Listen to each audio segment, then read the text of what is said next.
Okay.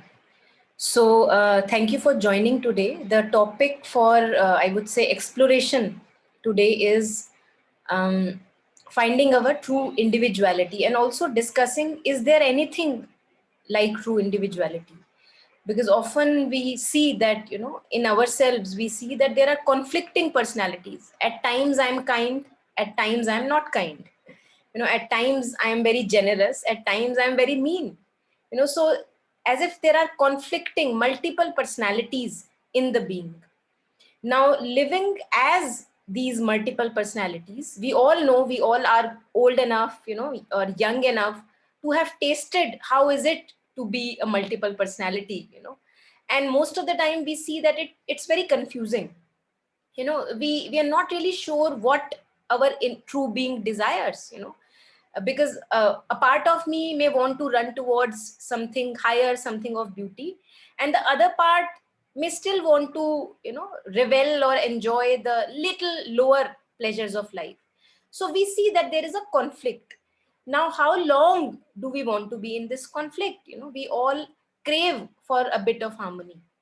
Yeah. And this craving that we have from our inner being, which craves for harmony, this tells me that it should be possible. That, for example, if I have a thirst for water, it definitely means that the water exists. Otherwise I cannot have thirst for the water. If I have a hunger in the being, my hunger itself tells me that there must be something called food. Otherwise the hunger has no point to exist. Yeah. And just like that, if I have a yearning within me to be something harmonized, to have a truth, a kind of a fullness and richness within me, if I have that kind of a yearning, then it must be possible. Definitely it must be possible. Now that is another thing that I have to now explore for myself, the possibility, whether it is all that I want in my life, to be after it, to discover it for myself, to put all my efforts towards this discovery. So today this is what we'll be sharing, and most of the times, or mostly in this session, I will be actually exploring, uh, using the words of Mother and Sri Aurobindo for this exploration. Some of us may have heard about them, some of us may not have. That doesn't matter at all. All that needs in us is a willingness to be a higher and a better version of ourselves. And if you have that willingness, I think the session can be beneficial for each one of us, including me. The willingness has to be there to understand, to move towards beauty, to move towards harmony and purity in my being. Yeah. So this is a very short kind of an introduction what will be happening during the session. I will be taking up questions, doubts, to see how much I can put light, if possible. If not, stay with the questions, and slowly I'm hoping that in time they will get revealed, the answers will get revealed to us, or the questions will dissolve slowly. So that's what we are going to do tonight. And if there are, because there are some people who may be joining for the first time, if there are any doubts, questions at this moment, you can please unmute and ask. Yeah. And then if not, then I will go ahead. So I'm just pausing for any questions, any doubts, if there are any at this moment.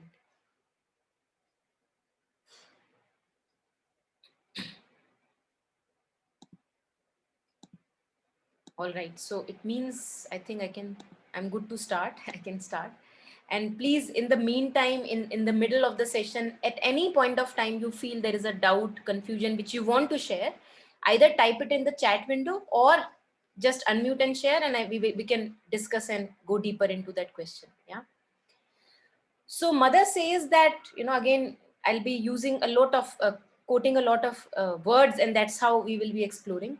This little mind that we have, the surface movement of the mind, the thoughts going up and down, this little mind that we have, the emotions that we have all the day, we see emotions going up and down, moods going up and down, that is what we observe. And the body that we have, this is what we call ourselves, that who am I? The mind, the emotions, and the body. This is me. And Sri Aurobindo and Mother say that this is only a surface movement and not our true self at all. So as if we are sitting on a treasure and we don't even know what that treasure is. You know, when we talk about icebergs, Himkhand in Hindi, we see that there is a tip and then there is this big part, huge part, which is submerged, which is not really visible to the mortal eyes. And that's what they say, that what we see or what we observe, our movements, thoughts, and emotions and body, all that is just the tip of the iceberg, that who we truly are. And without going deeper and without going trying to find this deeper self, we will forever be dissatisfied in life.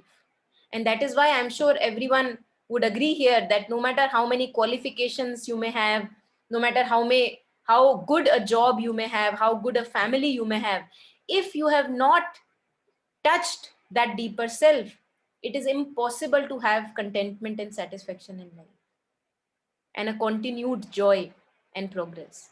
So that's where it becomes extremely necessary that if something is missing in my life, definitely there must be something which fills up that void. What is that thing? Is there something which I have not explored and can explore? Because I feel that this is the birthright of each individual, to explore the deeper self, to get in touch with the deeper self, so that it can shine out bright. Otherwise we live a dissatisfied life. Yeah. So Mother say that the surface movement, surface consciousness is just a very little part of what we truly are.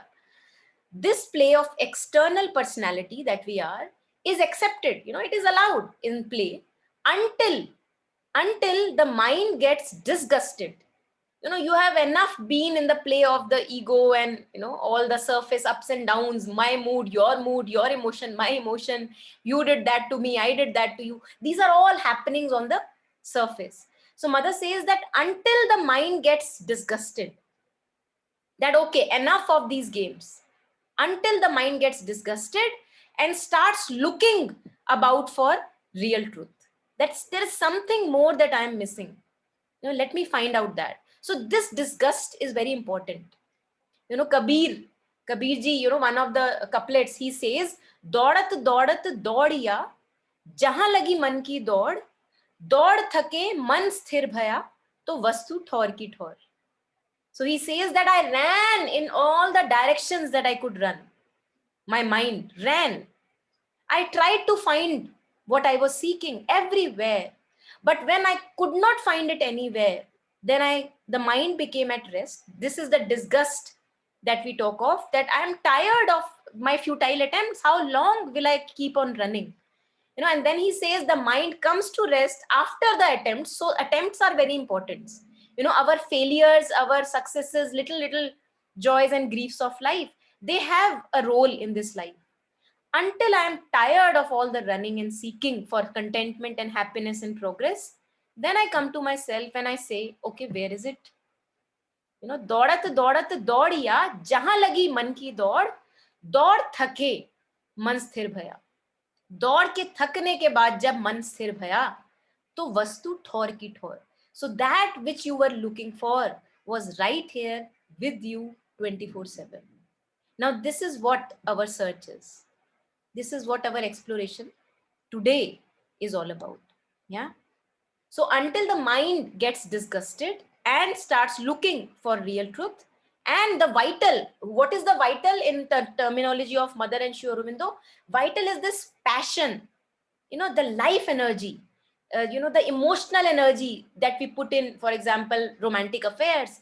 This emotional energy, the vital enthusiasm of doing things, the ambition, the desires, the passions, the energy that is there behind all these movements is the vital energy, right? This is the life force or prana. Without it, nothing can happen. But mostly what happens is all the life energy is always channelized in wrong directions, in the sense that they make us suffocated. I'm wanting something from a person and I am hitting at the person, not getting it. So this is the energy, vital energy. Until the vital gets also disgusted. So when will the search begin for something true? The vital also has gotten disgusted. It says, Yes, I want beauty. When people talk about falling in love, when people talk about that there was something beautiful about love which I'm missing right now. So that beauty that we are looking for, the vital gets disgusted that yes, I want beauty, I want something called bliss, but I see I cannot find it anywhere.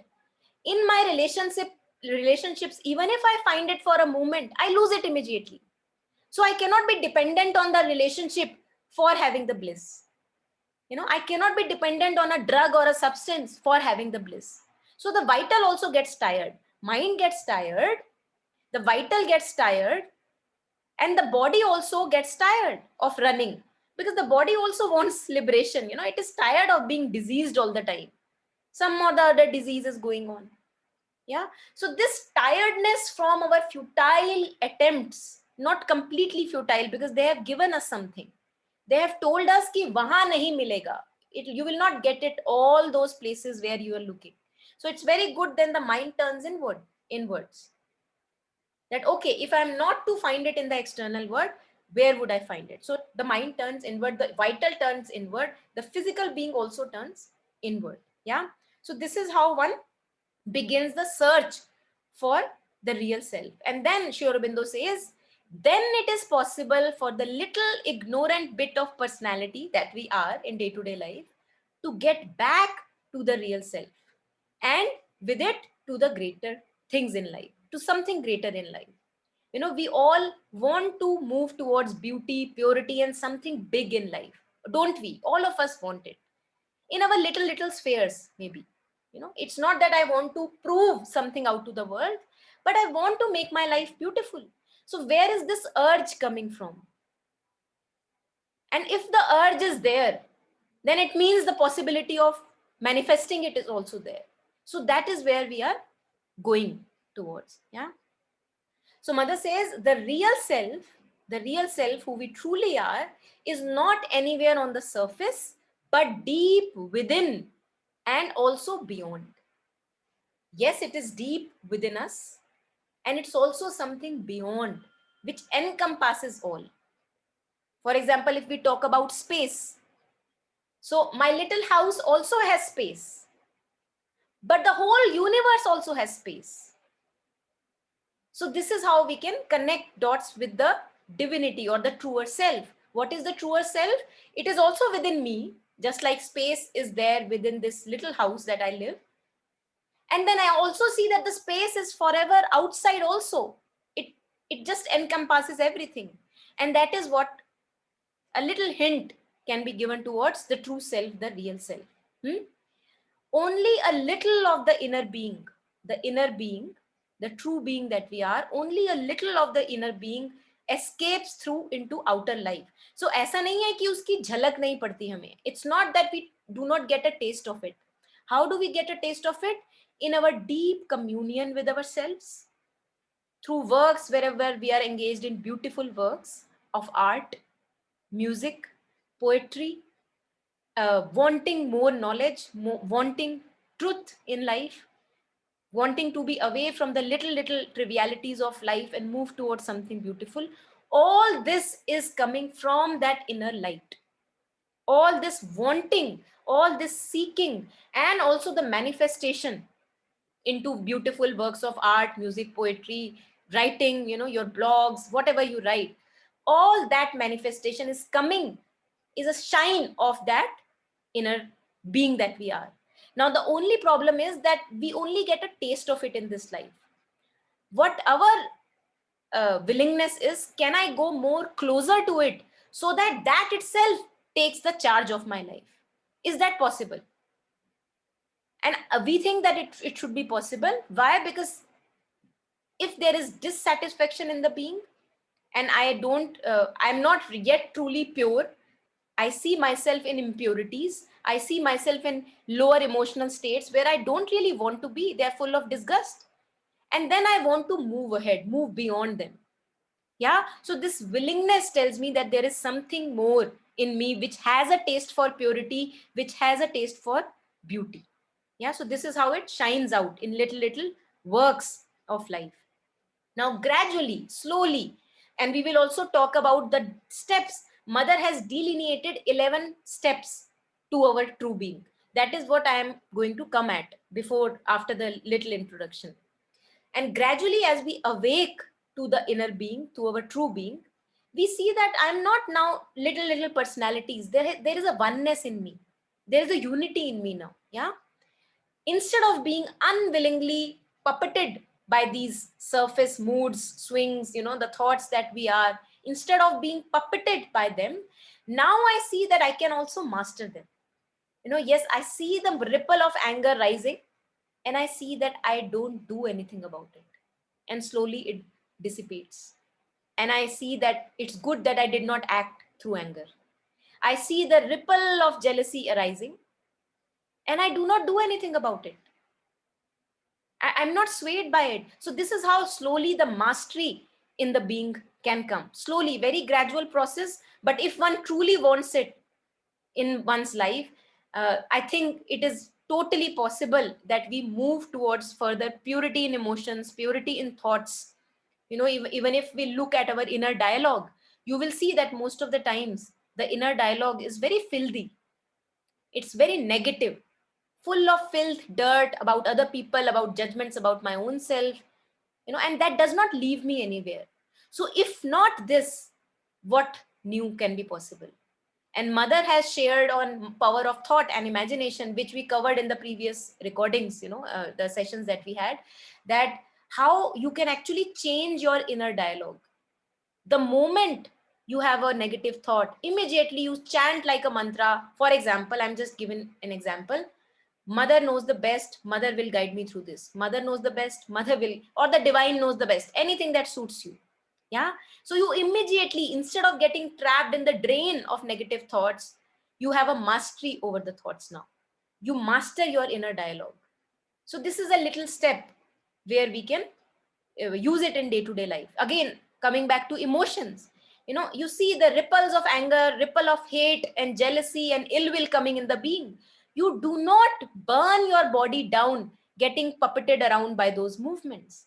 You step back in as much capacity as you can. Many a times we will fail, and completely okay to fail. We have to be very kind to ourselves. But when I am ready, when I have had enough of these ugly, disgusting movements, they are disgusting. We don't like to be in anger. We don't like to be in jealousy. And that tells me that there is something pure in me which does not really align itself with these emotions. Yeah. So what is the way out? Because there is no end to all these movements. The way out is the way within. To get in touch with such purity, such light within the being, which is not swayed by the surface movements of life. All that we were mentioning were surface movements: the anger, the hate, the ill will, the jealousy, the feeling of unworth, judgment, criticisms, all that is on the surface. Yeah. And if I want to move beyond them, find something pure in me, then I would have to know myself as something truer, something that does not move, and then have mastery over what moves. Yeah. So there is a comment here. Okay. So Abhishek, yeah, I will talk about this. I think this is very important. Don't you think chanting is a form of escapism? So chanting, in the sense, I wanted to talk about chanting, about changing the thought that you are having. You are anyway chanting. Abhishek, we are anyway chanting. What are you chanting? Your inner dialogue. Isn't that a chant? Right? So what we are doing is that what goes on by default in the mind, which if I consider it to be very negative and draining, then I want to transform it using my mastery, using my power. Right? So you can say that the regular chanting might be a kind of escape, but you also have to see that the mind is always chanting. Look at your mind, look at my own mind. And the mind always chanting? The mind is chanting. Usually it is chanting judgments about others, judgments about myself, criticisms about others, about myself. This is the chant that goes on. But that chant is a default chant. I have no control over it. Now, when I want to have an inner purity, Then I want to transform the inner chant. Yeah. So I'm with you. When you are chanting, you are temporarily avoiding the thoughts, but it doesn't address the root cause thoughts. Absolutely with you. See, either you are in a state of still mind, but let us agree that we are not. Okay. Now, how to move towards a still mind? If the default pattern of thoughts continues, over which you have no control, by the way, because they are run by our tendencies, past sanskaras and impressions. Okay. So the default pattern of thought, you have no control over it. You cannot make your mind still, because the moment you make your mind still, maybe for a moment you are able to do that. Again, the default pattern will come. It will come. Such is the minds that we have. Now, the thing is that if I know that I think, that the thought goes on in my mind all the time, can I, if I'm ready, it is not a force, it cannot be done per force, can I transform the dialogue?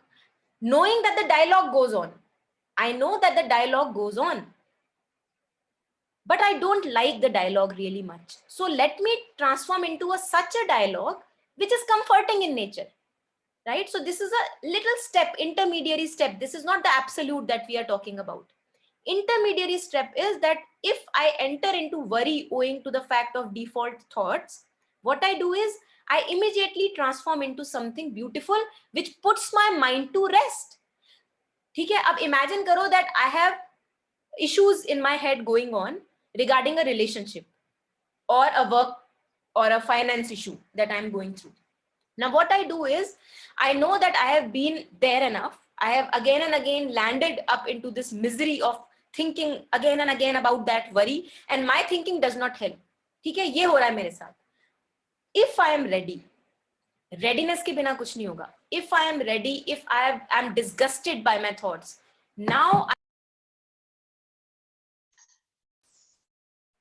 yeah, I'm extremely sorry. I think something happened with the internet.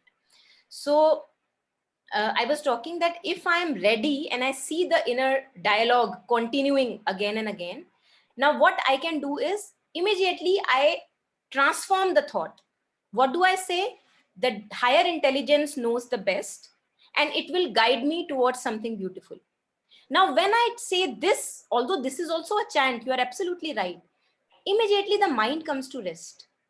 Look at, try to do it, try experiment with it. Just the background worry that was kind of going on, the background worry that was going on, it just now is not as much in vigorous operation as it was earlier. So this is what it's nothing but an intermediary step, so that the default inner dialogue, the negative inner dialogue that goes on in the head, that can be changed, that can be transformed.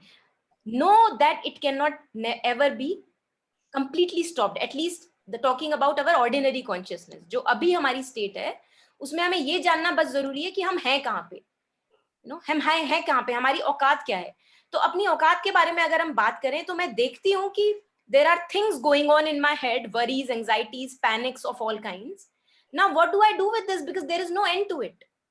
I transform it. And I transform into such a thought, which is a very comforting thought, which puts me to rest.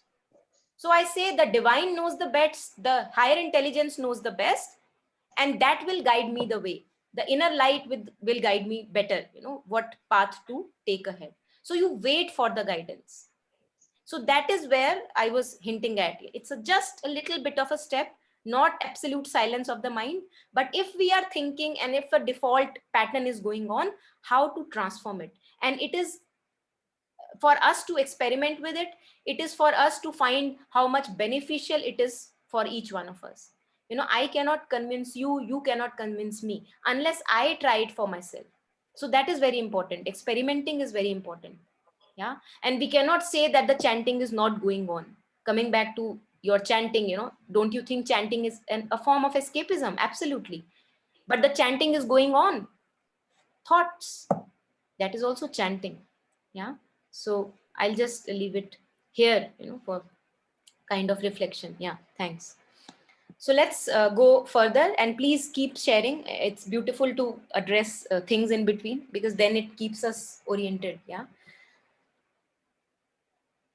So this is what we talked about, that if we get in touch with something deeper, something true, then I also can exert mastery over movements of my life, which usually I am puppeted by. Yeah.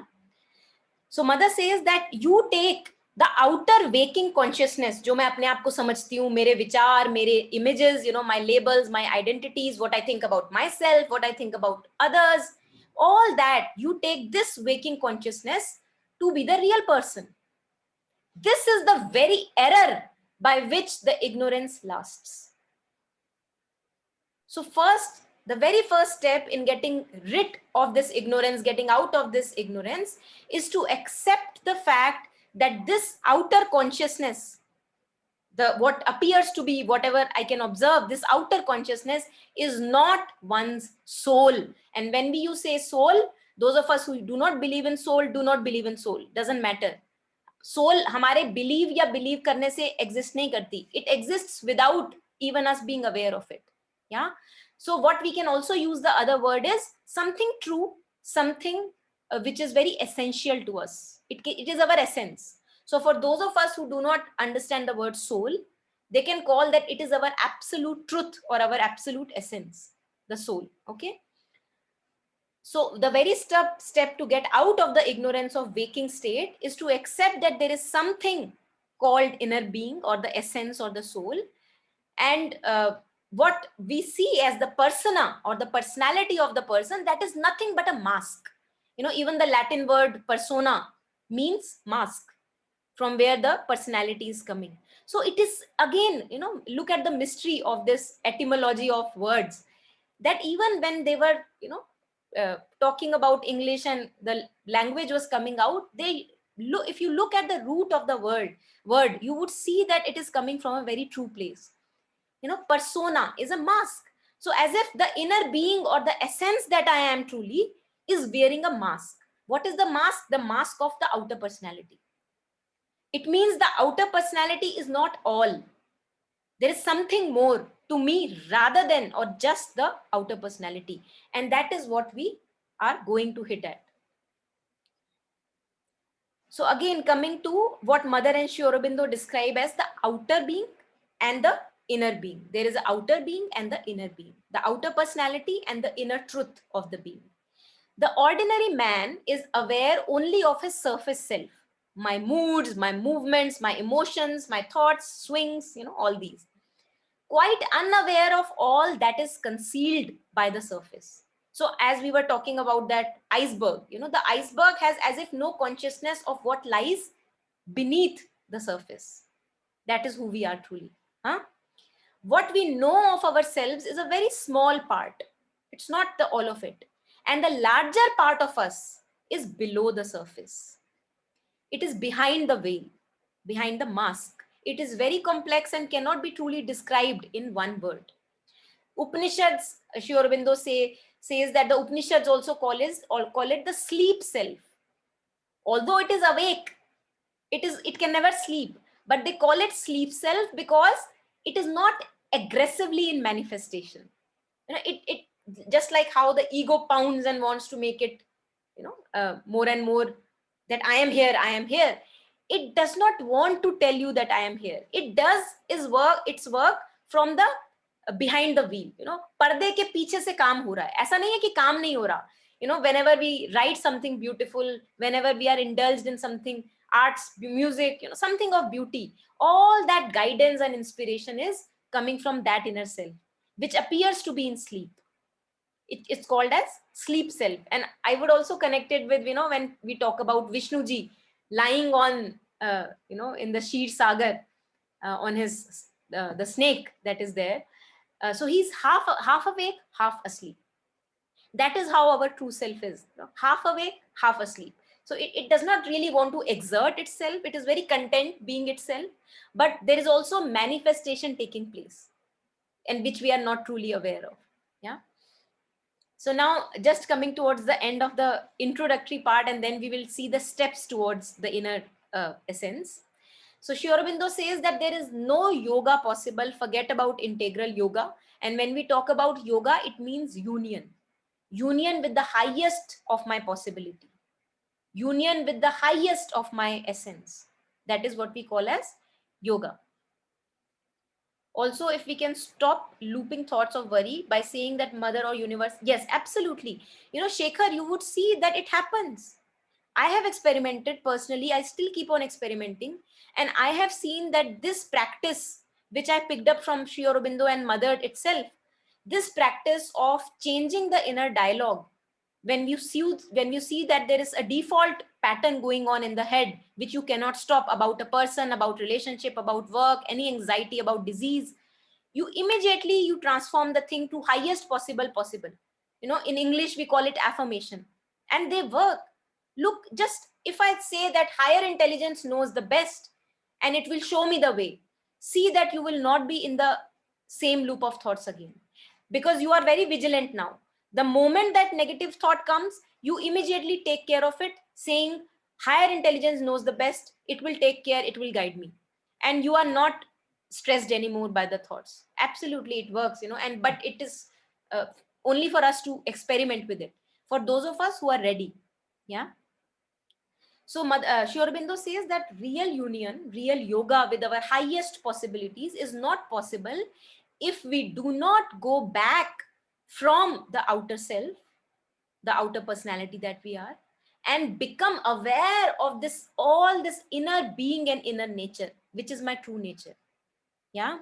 For then alone we can break the limitations of ignorant external self, which knows only in limits. Little windows are opened up in front of him, the outer personality, but the inner being knows much more than what the outer personality knows. So for then alone we break the limitations of external self, ignorant self, which receives consciously only the touches, you know, triggers, and knows indirectly through minds and senses. So how do I understand things? I have only these senses to understand, but the inner being knows beyond the senses, and that is where my real treasure lies. Kabir, you know, couplet में क्या कह के गए हैं? Again, and you know, so many ways masters have hinted at it. He says, जिन खोजा तिन पाइयां गहरे पानी पैठ, मैं बपुरा बूढ़न डरा रहा किनारे बैठ. So he says the one who wanted to found in the depth of the waters, the depth of our being, but those who did not want to find it kept staying on the shore in the fear that they will get drowned, and they did not find it. So this is a call for adventure. Those of us who do not yet have the adventurous spirit, and it is okay because it's a progressive journey, you know, we grow in stages and it's perfectly fine wherever we are. But we also have to know that this adventure of finding truth within my being is a possibility. It is my birthright.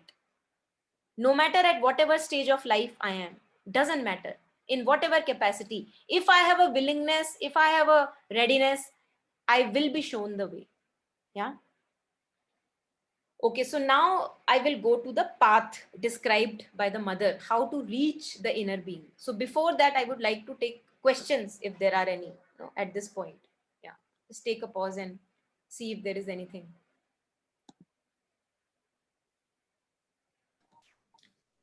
Hi, Monica. This is Saurabh. Yes, Saurabh. So, yeah, taking one example from the real life, like you said, the man has multiple facets, like man ke bahut rang. So, indeed, one part of the man is towards the bhakti, but simultaneously, it also creates for the pizza. And pizza here is a symbology of desires of life, physical, mental, fame, and everything. So, I don't know how to cope up with these two simultaneously. Like, I also want to eat pizza, and I also want to get into the devotion. Absolutely. Simultaneously, or even though I know pizza is not good for my health, I'm still not able to control that craving for that taste. You know, the momentary pleasure is so strong that I am not able to avoid that. You know, so again, maybe the path part, but yeah, that's the confusion I have nowadays. I'm sure, Saurabh, all of us are one in this confusion.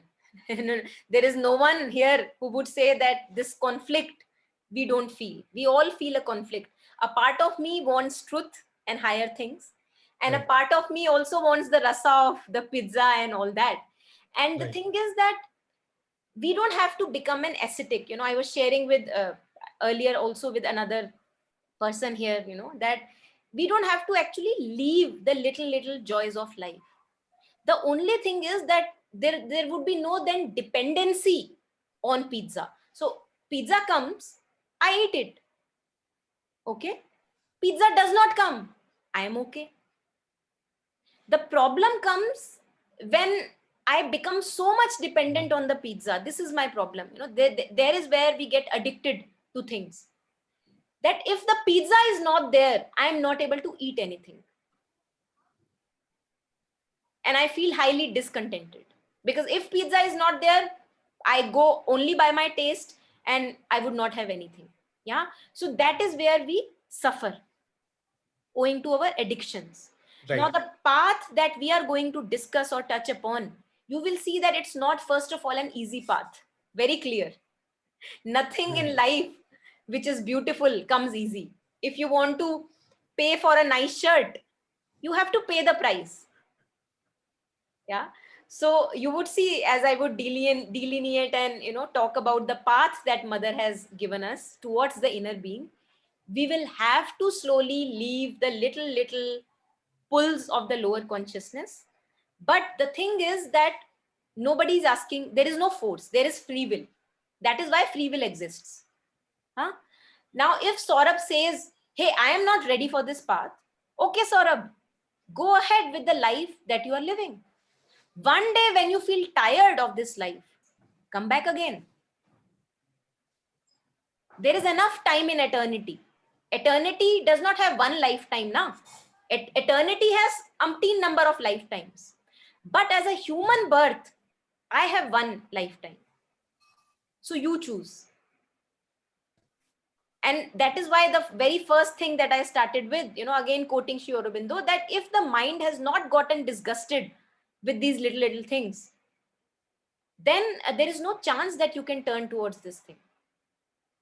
Got So it. if the little things still are not very little and they are very big and important for me, first of all, don't call them little, because they are not little for you. They're important for you. And enjoy them for as long as you can. Again, moving forward in life, there would come a point when you feel again dissatisfied. Then truly you will run towards a deeper life.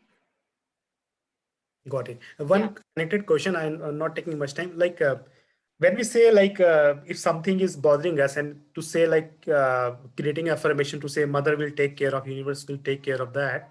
How to get that faith on mother? Because I may not have any connection, with mother or any So God. see, mother ne na bada, because many foreigners were connected with the mother, and foreigners would not be very content with using the word divine. Huh? So mother said that if you are not resonating with the word divine, you can use the word perfection. Okay. My higher possibility, my higher intelligence. Use any word that you like. Got it. And Yeah. this is something like that, For example, look at space. Now, if I give any name to space, space does not change. It remains space. In every language, there is a different name for space. Would that make the space also change its nature and quality? Does not. So what matters is your intention. If your intention is to move towards higher, something higher in your life, that higher is divinity. Whether you use the word Sai Baba, you use the word mother, you use the word divine, you use the word perfection, progress, joy, it does not matter at all. Got it. Yeah, Yeah, absolutely. thank you so much. Yeah, Thanks. thank you. Thank you. Yes, anything else? So Abhishek has shared. As we go forward, I would like to touch on the characteristics, abilities of these inner self. And yeah, yes, Saurabh, we'll be touching upon that a little. We'll be touching upon that. Yes, Shekhar. Yeah, actually, this is my first session. So, and I've been listening to your videos for a very long time, although I always wanted to attend, I couldn't. And I can see it, like, as you said, that life is an experiment. before I was like more into like rules, like this is how, if I do, then this is how I should act. It doesn't work like that. Like it is subjective to us. Like, as you said, we have to be an explorer. We have to take the life as an experiment, and we have to see, be conscious, surface level conscious. And I have really seen it, like whenever we call mother, like if we are universe will take care of, like we need to get conscious before we get into the loop.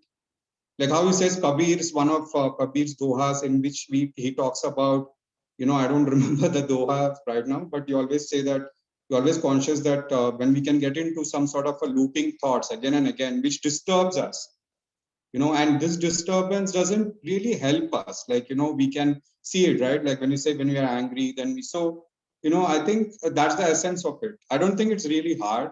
I mean, like, if we get applied as like a practice, right? Like if we apply more of it, and I think that we can, like, can also always be conscious about our ego. And as you said, like me and my story. So, like we always feel that ego, right? Like always feels that my suffering is the worst, or I am the greatest. All these kind of, like, either we are cursing ourselves, or like we are putting somebody else down. All these kind of things. I think and as you said, like we have to put ourselves into some good energies, like put into some creativity or do things like this. And I think, that's all I want to say. So I want to say, like, thanks to, like I listened to it very intently, and it goes into my subconscious. And many times before, I had the habit that I had to listen to your videos, but now it automatically comes to me. It's like a voice talking to me and telling me, look, this is what you need to do. So that's all I wanted to say. Thank you so much for sharing, Shekhar. Yeah, thank you. Kabir says, चलती चाकी देख के दिया कबीरा रोए, दो पाटन के बीच में साबुत बचा न कोई. So he talks about the chakki that grinds the gehu in villages, and in there are two stones, and in the middle of the stones there are the grains of gehu which get crushed. Now, whenever, as you were sharing, Shekhar, just kind of adding on to that, or in alignment with what you were sharing, whenever the thoughts are going on in our head, mostly it's not that the thoughts are harmful. Mostly what goes on in the head ends up being harmful. That's what we are concerned about. We are not concerned about thoughts of creativity. We are not concerned about thoughts of intuition, imagination, because they always push us further. We are talking here of thoughts which pull us down, the default pattern that goes on in the head. So that is the chalti chaki. Pattern चल रहा है दिमाग में thoughts का, चले जा रहा है. अगर किसी के प्रति प्यार था तो वो क्या बन गया? Hate. If I really was attached to a person, now it has turned to hate. So I am thinking that the game has changed. The game has not changed. Attachment has changed into hate. Yeah, love cannot transform into hate. Love is beyond attachment and hate. Rag, dvesh, these are the poles of duality that we talk about. Abhi bahut अच्छे थे, अब बहुत गंदे हो गए. So these are the poles of duality. What we are talking about today is that if we do not step back from these poles of duality, we will forever stay being crushed, being crushed in the two parts or two stones of this chakki of duality. And living in the surface consciousness, it is not possible that we get in touch with that anchor, that keel. He says, jo keeli se lag rahe, uska baal na bika hoye. That's what Kabir says. The one who is anchored or rooted within, where the stones are not making any difference. That grain, if that goes to the center of the chakki, that grain never gets crushed between the two stones. So this is what we are moving towards. The anchoring of our deep, anchoring of ourselves into deep inner being. That is who we truly are. And if I remain on the surface consciousness, I will forever remain stressed, dissatisfied, and wanting to do something beautiful, but not really able to manifest in this life. Yeah. So this is our birthright that we have to get in touch with. Okay. So yeah, anything else? Or if not, then I can go ahead. If yes, please share.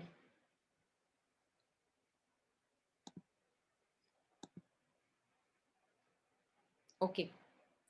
So let's move further then. I think this is what we truly need to understand point by point. In many sessions, in many talks that I have given until now, most of them I have shared these 11 points, because these 11 points are something which, since the time I have come in contact with these 11 points, they have, I would say, personally changed my life gradually in degrees, greater degrees. Still, the process is going on. It's a very long process, but you will see that if you are ready and inclined towards greater beauty and greater purity in your life, it is a possibility that we are able to do this within this lifetime. Yeah, if there is an eagerness. So mother says, what is the path? And I can share the document with each one of you. I have prepared a document. Later on, just message me. I'll type this number on my chat, on the chat window.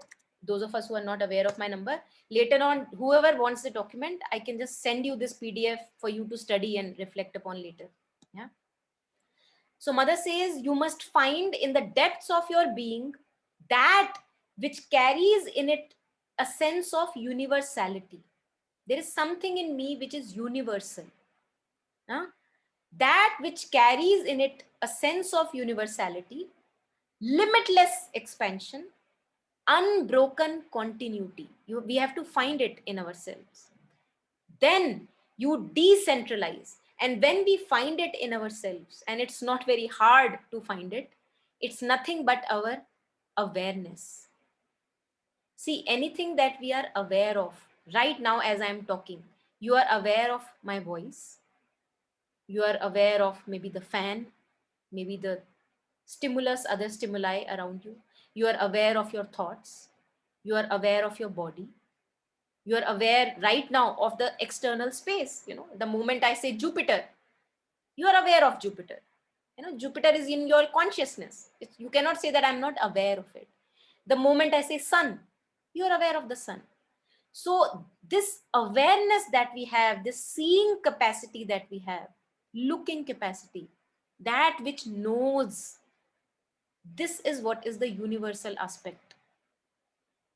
It is not something which we cannot understand. Mother is sharing here that find in yourself a sense of universality, limitless expansion, unbroken continuity. And mother says in other passage, since your childhood to the adult that you are today, what is one thing that has never changed?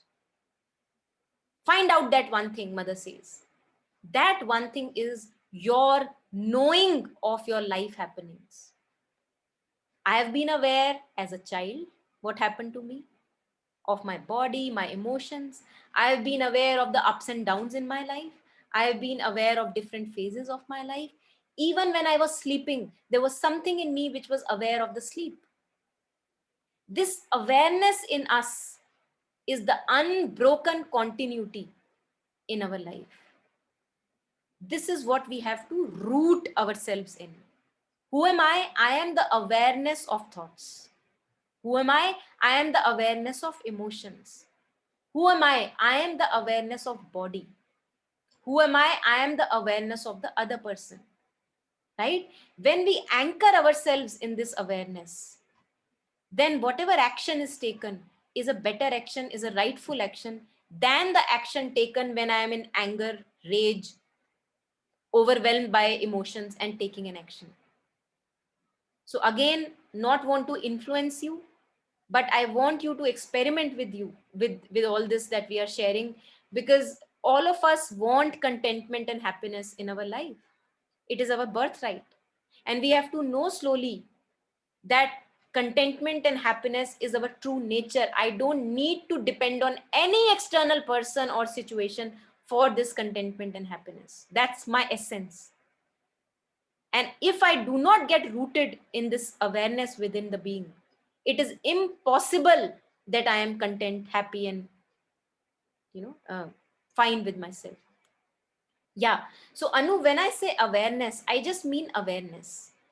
Yeah, you can say the observer, but see, it seems that there is a duality. ऐसा लगता है दो चीजें हैं, emotions and the observer.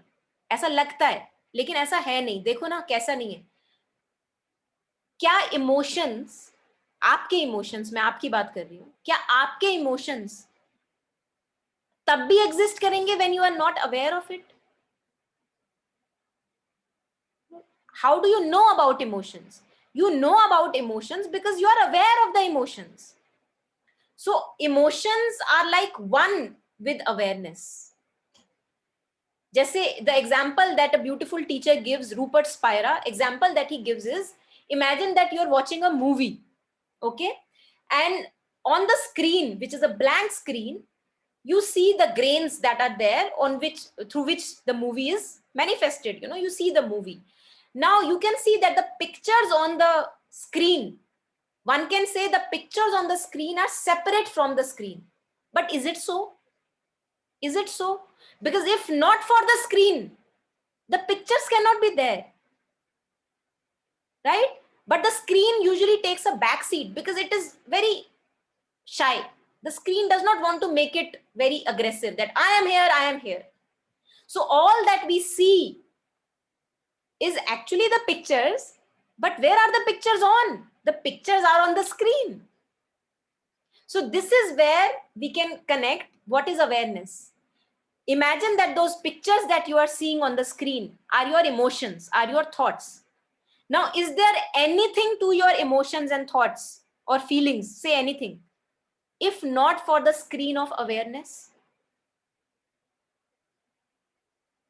Have you ever had an emotion when you were not, when you don't even, you didn't even knew the emotion? ऐसा तो हुआ नहीं ना कभी. Whenever you had an emotion, you were aware of the emotion. Whenever you had a thought, you were aware of the thought. Yeah, so it's a background awareness. It's not that something that we do.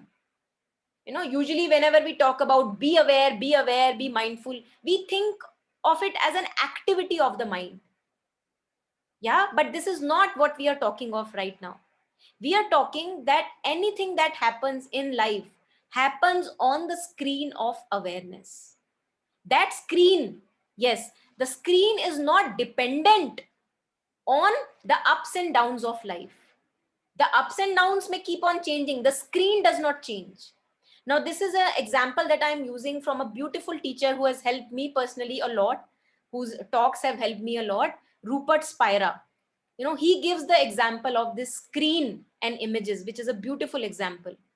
And I personally resonate with that a lot. And mother's words, I've only been able to understand what mother means here, a sense of unbroken continuity. Find something in yourself which has never broken, which has never, felt apart. That one thing is awareness. That one thing is awareness. I have always been aware of all the ups and downs of my life. All the movements have been happening in my awareness. That is one thing where we have to root ourselves again and again, again and again. While usually we are rooting ourselves in outer movements. I am the anger, I am the thought, I am, we buy into it very, very aggressively, as if that becomes very important. While what must be important for us is the rooting in anchorness, awareness. Otherwise, we can never have contentment and peace in life. Staying on the surface, we can never have contentment and peace. Yeah. Okay, so this is what we have to find within ourselves. And mother says that the path of this realization, knowing myself deeply, not only in words, अभी तो हम बात कर रहे हैं ना, जब तक हम एक्सपेरिमेंट नहीं करेंगे अपने साथ, जब तक हम मोर एंड मोर अपने आप को वहां एंकर नहीं करेंगे, more and more knowing myself as that awareness, तब तक बात बनेगी नहीं. तब तक सिर्फ पोथी पढ़ पढ़ जग मुआ ही रहेगा. Yeah, but still we have to talk about it so that we can experiment with it. So the mother says that the path to this realization is long, is difficult. It's strewn with snares and problems to be solved, which demand an unfailing determination. So that is why the call for adventure. We need effort here. It's not without effort that anything is going to happen. Yeah. Mother shares a beautiful image that it is something like you are on a trek in a virgin forest and you have not really a point-to-point map, and you are ready to explore. You are ready for this wonderment, amazement. This is what mother relates it to. So mother says that the psychic being or the true being within us, the soul within us, it's a great discovery which requires much fortitude and endurance, as is required in journey of, discovery of continents. When people have discovered continents one after the other, they went on a difficult journey. They did not have food for some time, no food, no water, but they persisted.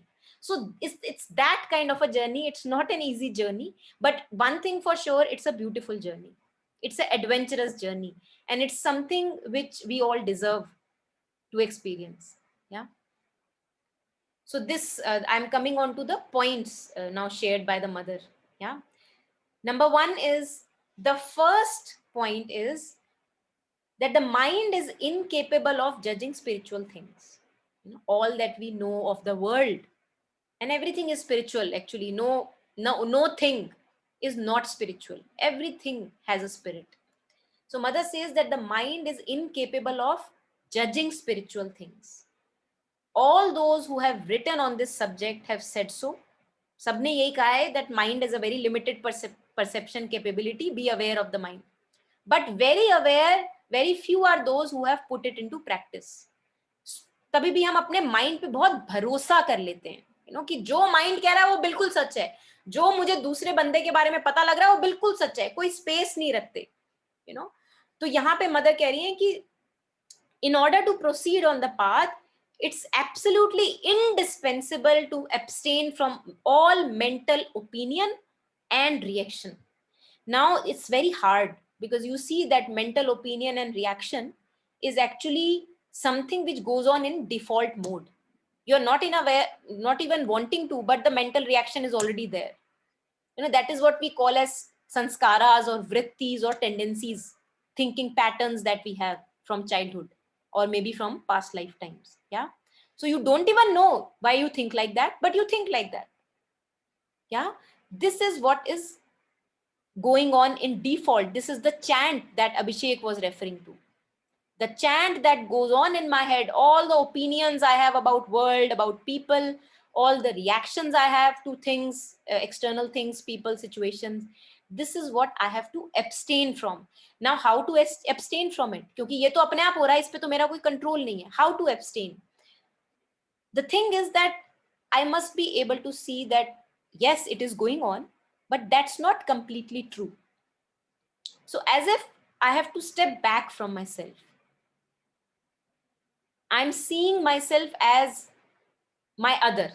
So whatever goes on inside my head, I see it from a distance, and I want to see it as if it goes on in somebody else's head.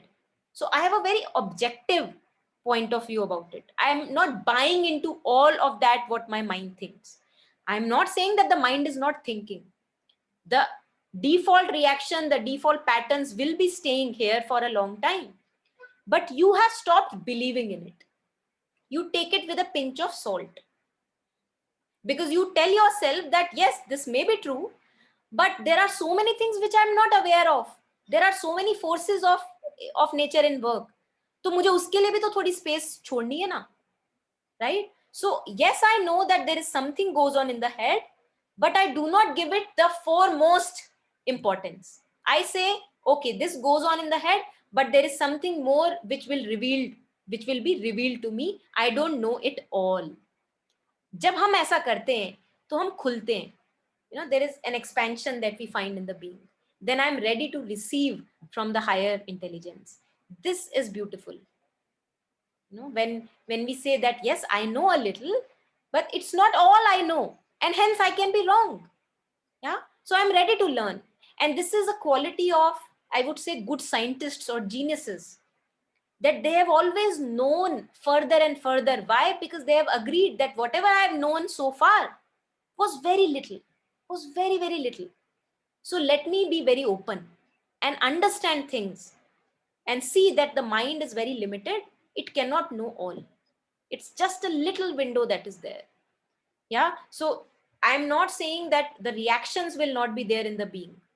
Immediately the person says something, you will react. But instead of acting back again and again from the reaction, there is a possibility that I say, okay, I have reacted enough. I have exploded enough number of times. And now I want to do something new. I want to stay quiet. and see how it unfolds, whatever the truth that life has to show me. Yeah. So this is the first point towards the inner journey, finding the truth of our being. I have to abstain from all mental opinion and reaction. I know it's hard. I have been practicing myself. I can completely empathize. It's easier said than done, but I think it's possible. Slowly, slowly, gradually, if we persist on the path, it's possible to abstain. So the mental reaction may come. I see it coming within me also, but I'm not absolutely buying into it. I'm not saying that, okay, you are right and I'm going to follow it. So there is a gap between my action and the mental reaction that is there. Yeah. So that was the first point towards the journey. Second point again may seem very hard. Give up all personal seeking for comfort, satisfaction, enjoyment, or happiness. Be only a burning fire for progress. Take whatever comes to you as an aid to your progress and immediately make the progress whatever is required. Right? So the lifestyles that we usually live, especially in cities, it's a comfort oriented lifestyle. We all know that, that we are wanting comfort, convenience, bacche ko dikkat na ho, AC bus mile, all these conveniences and little comfort zones that we get trapped into. Now, mother is saying that if you remain in your comfort zones, no chance, no chance. So you have to say, okay, comfort may be there, may not be there. I'm not depending my progress on comfort. If there is something that I have to do for which I have to leave the comfort of sleep, for example, I will leave it. So you have to be burning fire for progress only. All that matters in my life is progress. If it comes through pain, okay, bring it on. If it comes through a little bit of okayness, neutrality, okay, bring it on. So this is the fire that is needed. Yeah. It's not that the pleasure may not be there, but I will not be just seeking pleasure. I am saying that mother or the divine, all I want is really to get in touch with the truth of my being. So if I have to go through discomfort, I will go through discomfort. Now, the beautiful example that I feel is nice example is, our children, those of us who have children, or maybe our loved ones, we don't really bother how much discomfort we have to go through when I have to take care of a loved one. I remember once I was holding my child. We went to a bird sanctuary, and my child was very little, maybe 6-7 months or so. He slept on the way. Now, throughout the hike, I had to carry him in my lap. He was heavy, and it was straining my back. Now I could see that there was something in me which was ready to give up all the comfort and pleasure so that I can contain that fellow and I can take care of it. Yeah. So that child is just an example. I am trying to say that we have to be so much in love with our progress in our life that no matter if discomfort I have to go through, I will go through discomfort and pain, and it doesn't matter much. This is the second thing that is required. Yeah, the second step. And they all go in parallel. It's not that one thing happens and then next thing happens, not like that. They are happening parallelly. You are working on them parallelly. Yeah. And for this, I also need to know wherever I am having more progress. We all know wherever you are progressing, you would know the best. And wherever you see that, yes, this is helping in my progress, then you say, okay, if I have to go through pain and discomfort, let me go through pain and discomfort. Yeah. The third point, sharing again, try to take pleasure in all you do, but never do anything for the sake of pleasure.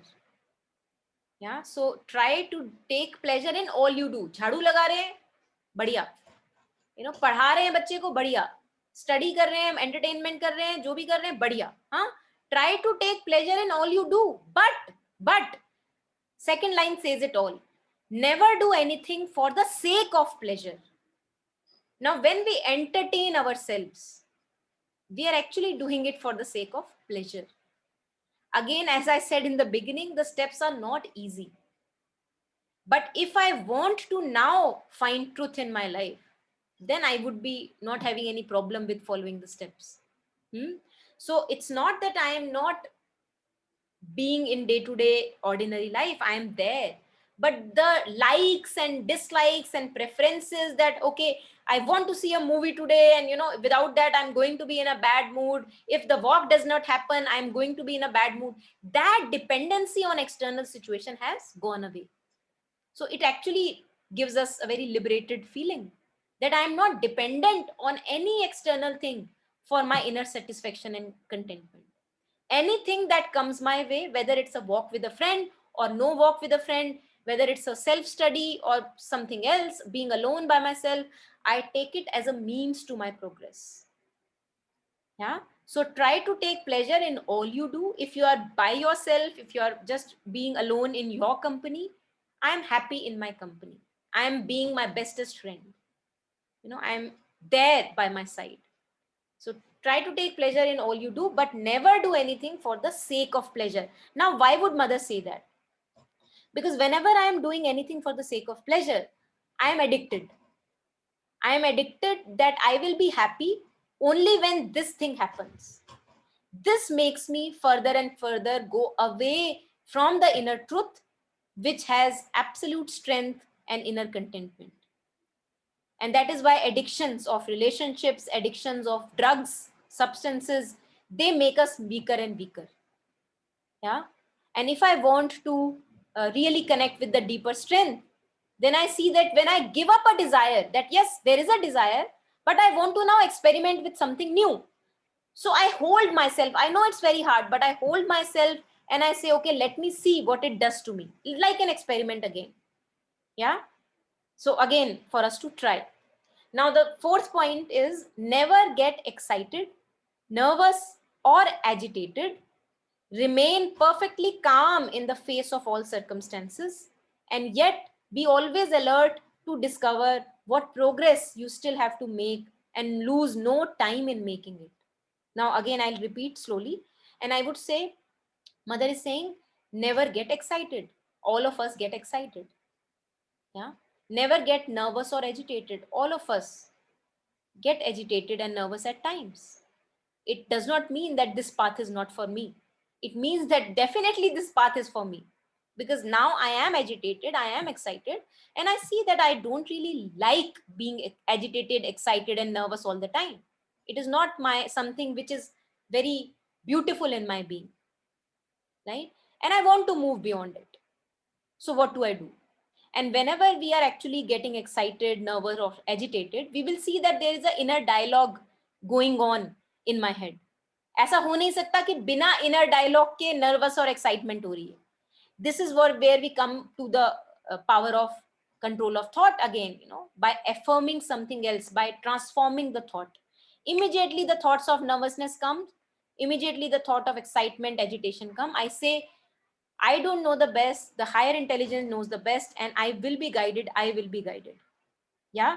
And that's how I soothe myself, calm myself down, remain perfectly calm. This is how we calm ourselves down in the face of all situations, circumstances, yet be always alert.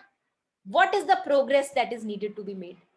Because whenever I am getting excited or agitated, definitely there would be a little weakness hiding somewhere.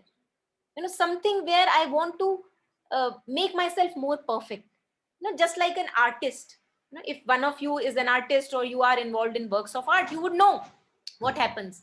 I'm looking at art piece, whatever I have created, and I'm also seeing, okay, what is the improvisation I can make? Where can I go better? So if we do not consider ourselves as a work of art, it is not possible to make us into a perfect, beautiful human being. Not perfect, but increasing beauty and purity. Yeah. So I have to be able to look at myself and see, okay, what is weak here? What is not resonating? What is ugly here? So that I can make it better and resolve those issues. Yeah. So this inner microscope is something which is, the light is gone. The inner microscope is something which is absolutely required here. Uske bina kaam nahi chalega. I have to create myself as if I am the sculptor of my own truth, my own being. So I need to have a very, very clear eye of what all in me is there, which is yet ugly, yet not beautiful. So this is where mother says that remain calm in all situations. And how will I remain calm? I will have to change my inner dialogue. Without changing the inner dialogue, it is not possible that I am calm. Yeah. So this is the next point. So I'll just go, one by one. I can go very fast at times, but I want to take doubts. If there are any doubts, please share. Don't feel that you'll be interrupting the flow. We can pick up from anywhere we left. Just share if there is anything. You can type or unmute and share. Yeah. Monica, I think you made a very good point. Can you hear me? Yes, please go ahead. Actually, when you said that the mind, it's like a separate entity. I don't know if I'm understanding it right. Like recently, I've been doing some trading, so I have a trading journal. In that, I clearly wrote that we take the decision. So my own mind I'm talking to, and I'm writing down like we take the decision not to trade after some time and everything. So as you said that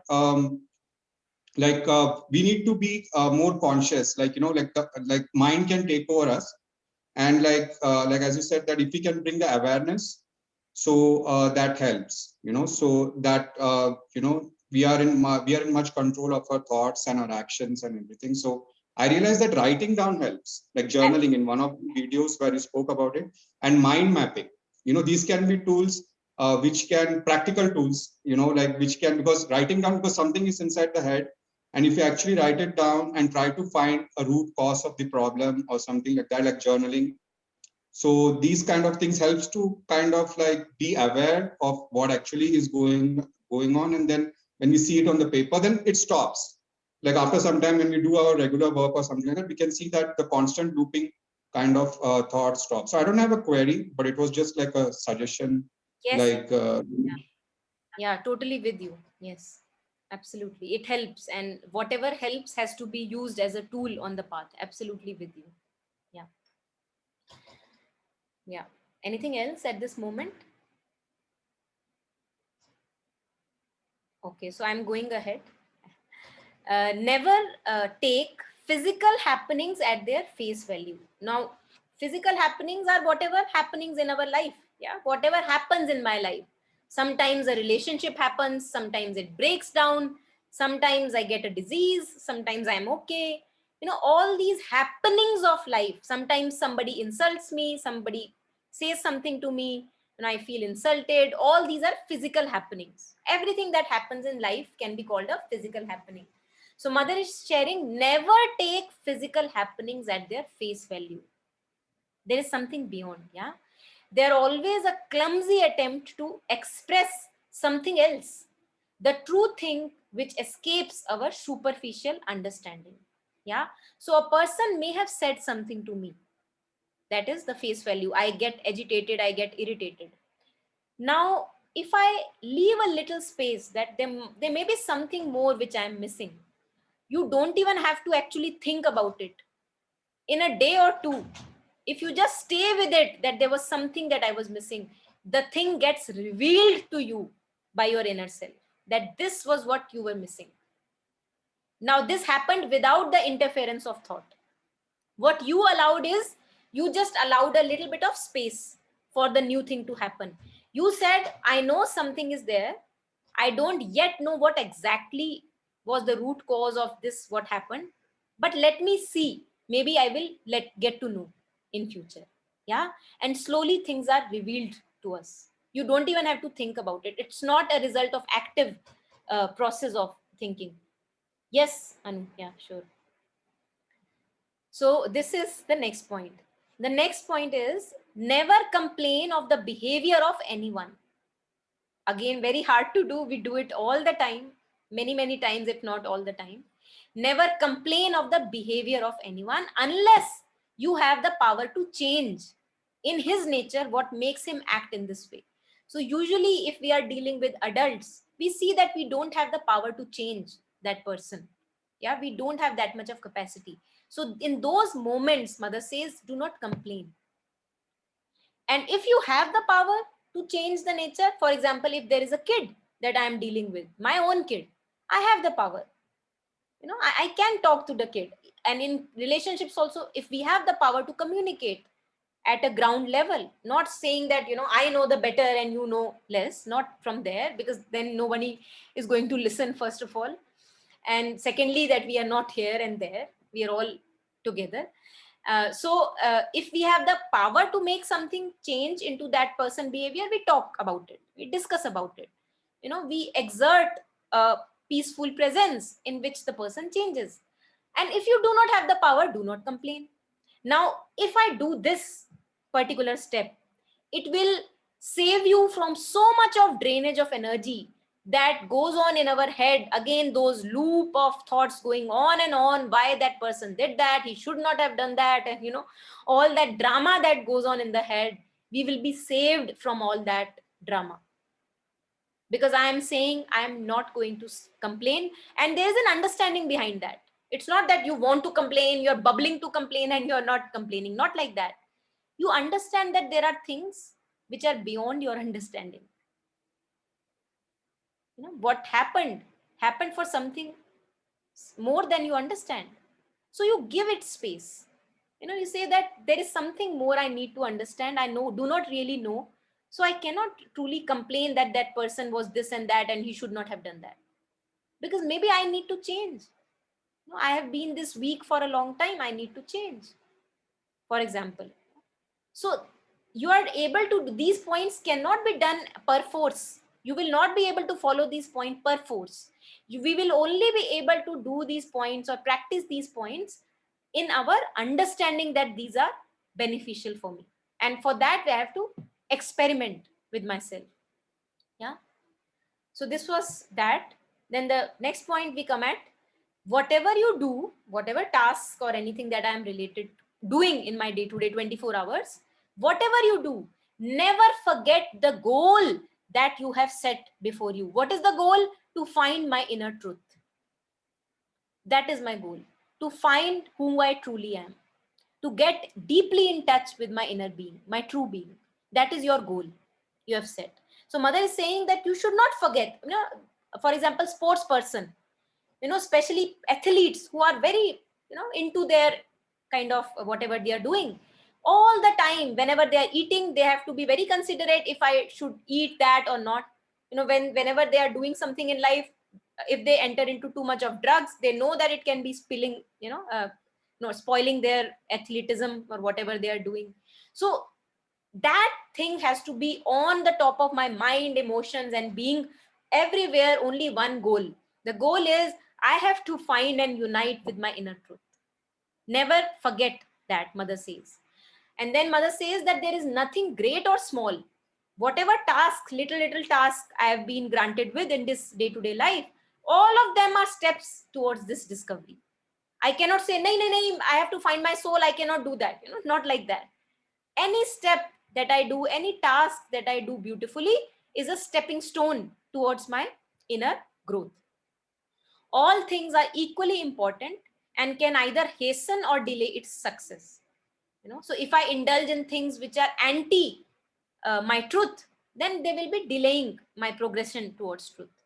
Thus, before you eat, again, this is something which I personally also have started doing, and I feel it's beautiful if one can do that.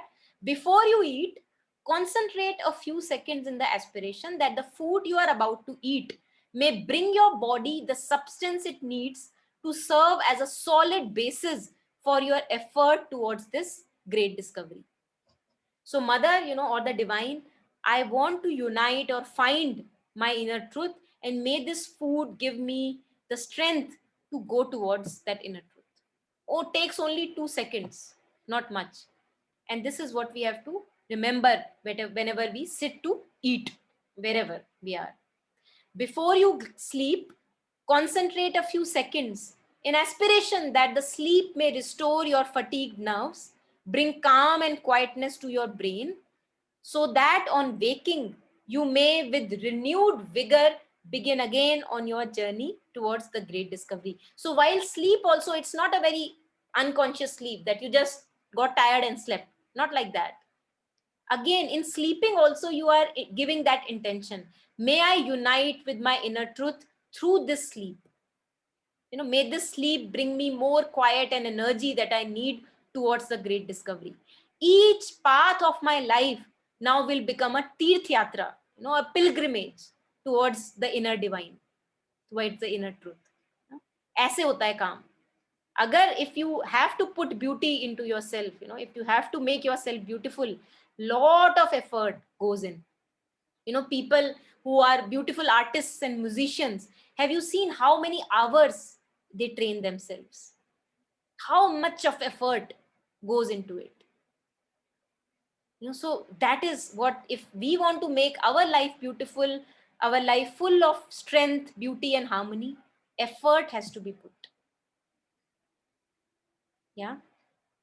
Before you act, any action that we do, concentrate in will that your action may help or at least in no way hinder your march forward towards the great discovery. So बहुत बार ऐसा होता है, many a times we do things which are contrary to our inner truth.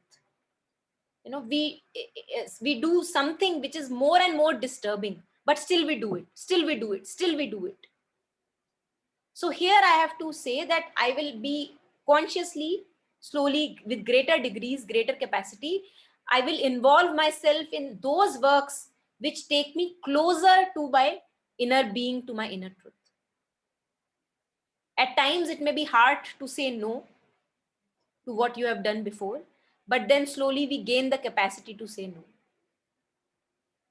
Yeah? To those things which are disturbing in nature. It may be bestest of your relationships where you have to say no because it disturbs you now. For the time being, I think it's good to keep that disturbance at bay. And then slowly, as we grow in inner harmony, then I can relate beautifully with everyone. But if I am not yet completely capable, I have to abstain from everything that disturbs my march towards inner truth. And if interacting in world, if interaction with relationships, with a friend, or all that helps me in the march, go ahead.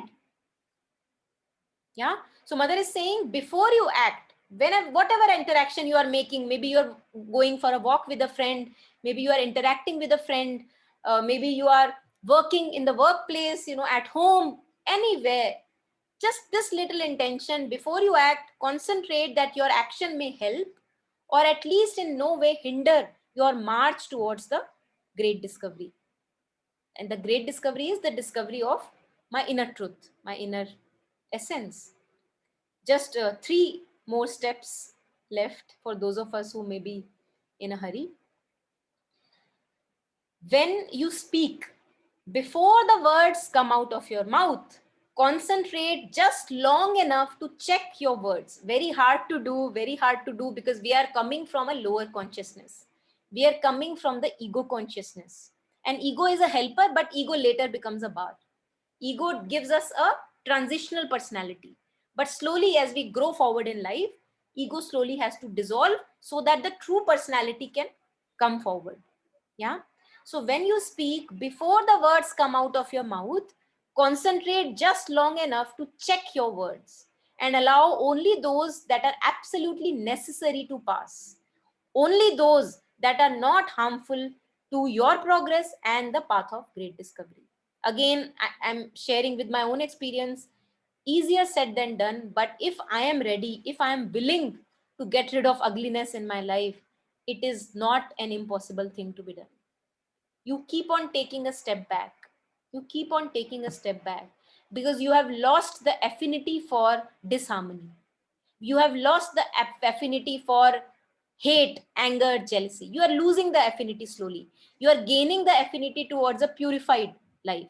And then it becomes possible to have these pointers. Yeah. To sum up, never forget the purpose and goal of your life. Yeah. What is my purpose? My purpose is to unite with the indwelling truth, with the indwelling divine. This is my purpose. I'm not going to stop. So purpose is set. Mother says, An aimless life is a miserable life. And all of us human beings, we have tasted misery, haven't we? Because we lose our aim. Our aims are very little. Okay, this much money, this much success. And those aims are something which gets completed very quickly. And then we are lost again. So give yourself an aim which is so high that it will take a lifetime for you to reach there. And it will make your life beautiful. Yeah. To sum up, never forget the purpose and goal of your life. The will for the great discovery should be always there above you. It is something more than me. My little demands don't matter. This matters. Something above you, above what you do, what you are, like a huge bird of light dominating the movements of all your being. As if this gives you inspiration to move forward on this march. And last but not the least, Mother shares, before the untiring persistence of your effort, because all this that we shared, it requires untiring persistence. Before the untiring persistence of your effort, an inner door will suddenly open. And you will emerge into a dazzling splendor that will bring you certitude of immortality. You will know that who I truly am, that can never ever die. So you become fearless in nature. Yeah. That will bring you the certitude of immortality, a concrete experience that you, who you truly are, have always lived and shall always live. That external forms alone perish, and these forms are just like clothes thrown away and worn out. So you are not this external form who you consider yourself to be. Yeah, once you get anchored in that true being that you are. So if the fear is now gone from my life, if I've become absolutely fearless, no matter death may come, then you can say that you have touched, tasted your true essence. Yeah. And then Mother says, then you will stand erect, freed from all chains, instead of advancing laboriously under the weight of circumstances upon you. You will be able to walk straight and firm, conscious of your destiny, master of your life. So guys, I think I can end there. I have shared almost everything that I wanted to share today. This is the path. This is the path. Very easily, kind of, Mother has charted this in front of us. Now, it is up to me whether I want to experiment with this, like a curious explorer, see for myself whether it helps me or not helps me, and then decide what to do with my life. But the path is very clear. And as far as I am concerned personally, I would say that each one of these steps, the moment you experiment with these steps, you see that they are making a tremendous change in your life. Although you may not have completely touched the deeper truth, but the shine of it you begin to taste. Your life becomes more beautiful, more richer, more fuller. Each day is lived like an eternity. Like, okay, if there is no more days ahead, fine with me. Thanks for this beautiful life. So this is our possibility. Yeah. And now I can open it. Please share anything that you have. Yeah, Shruti, please.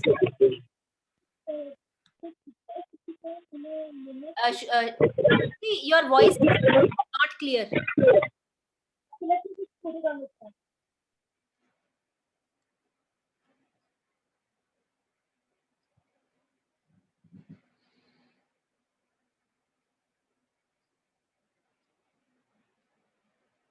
Okay, anything else? In the meantime, Shruti is, yeah, Shruti, please go ahead. Let me try now. Can you hear me now? Yeah, now it's good.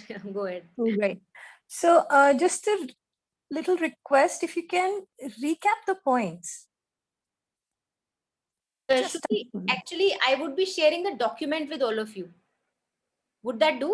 I got that, but it's okay. Then I know you're sharing the document. It was just right now in like 30 seconds or 40. If you could just read through those. Yeah, I can do that. Yes.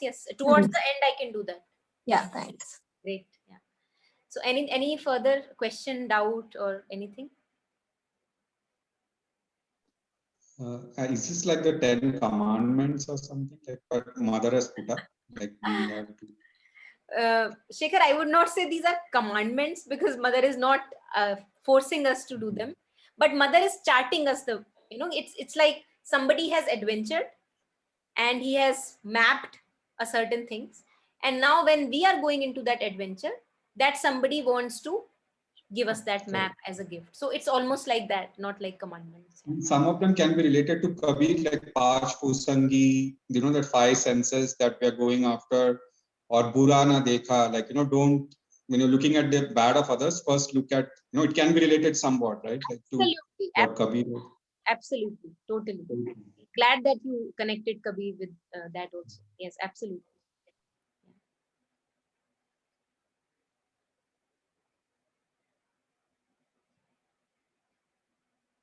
Yeah. Anything else? Okay, so if not anything else, I think those of us who want to leave right now, also you are welcome to leave whenever you are. I think we have taken a longer session today. Let me just recapitulate as Shruti suggested. I can recapitulate those points. Just a second. Give me a second. Huh?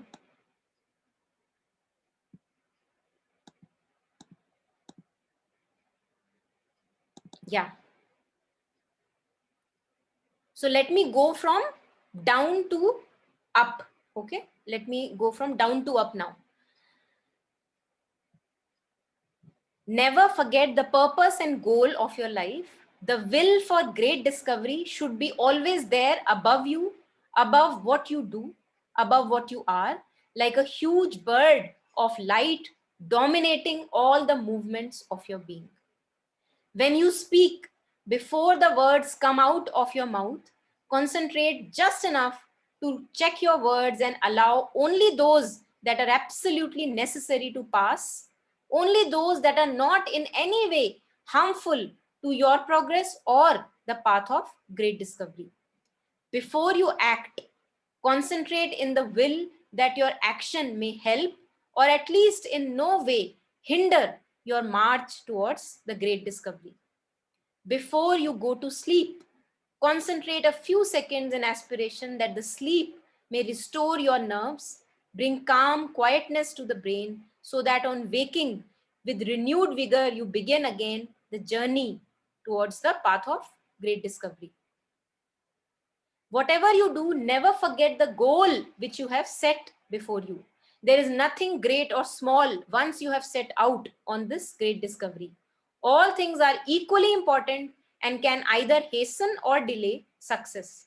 Thus, before you eat, concentrate a few seconds in the aspiration that the food you are about to eat may bring your body the substance it needs to serve as a solid basis for your effort towards the great discovery. Give it energy and persistence and perseverance in the effort. Never complain of the behavior of anyone unless you have the power to change his nature, what makes him act in this way. And if you have the power, change him instead of complaining. Never take physical happenings at their face value. They are always a clumsy attempt to express something else, the true thing that escapes our superficial understanding. Never get excited, nervous, agitated. Remain perfectly calm in the face of all circumstances, yet always alert to discover what progress you have still to make and lose no time in making it.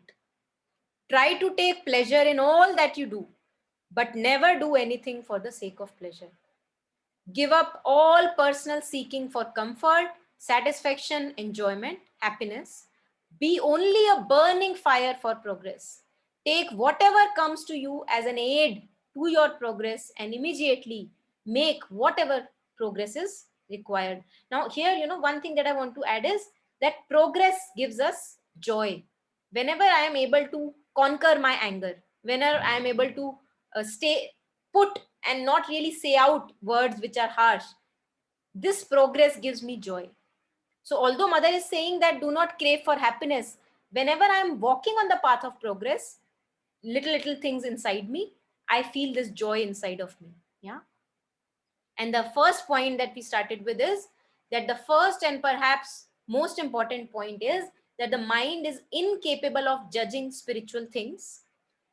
All those who have written on this subject have said so, but very few have put into practice. Yet, in order to proceed on the path, it is absolutely indispensable to abstain from all mental opinion and reaction.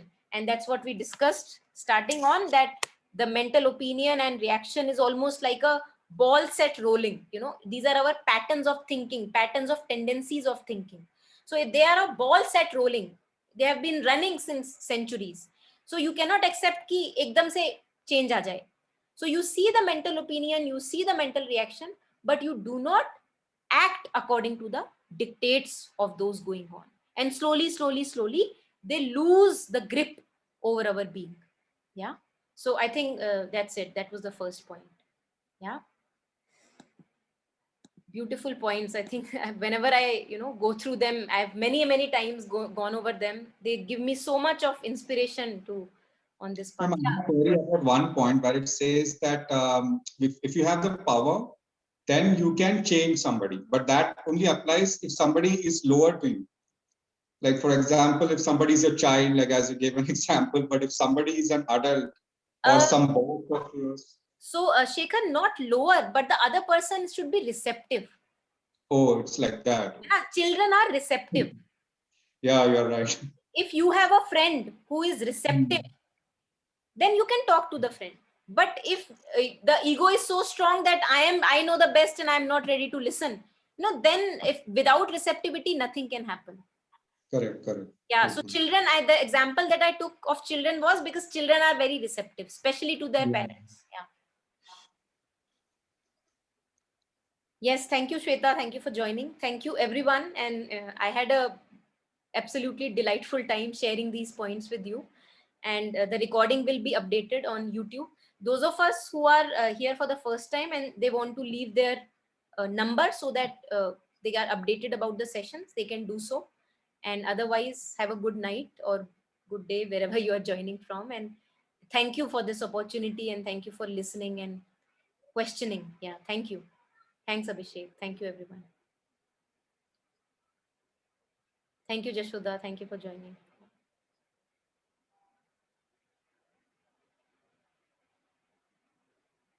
Thank you, Dhairya. Bye-bye.